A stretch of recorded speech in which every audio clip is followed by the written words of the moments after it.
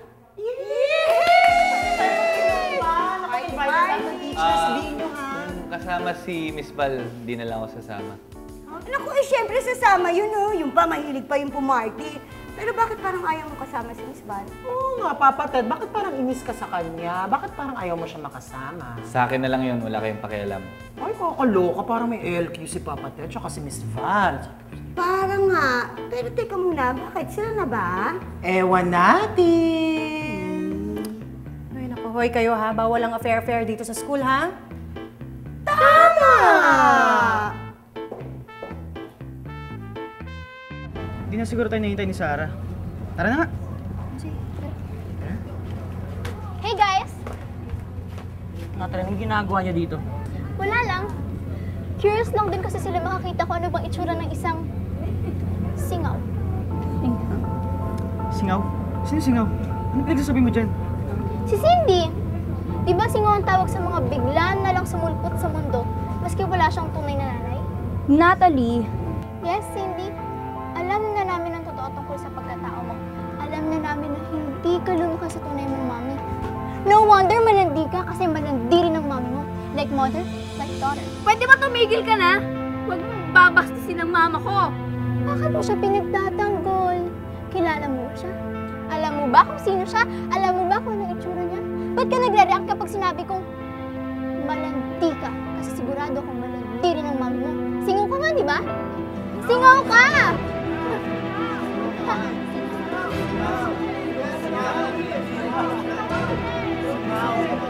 Tanggapin mo na yan!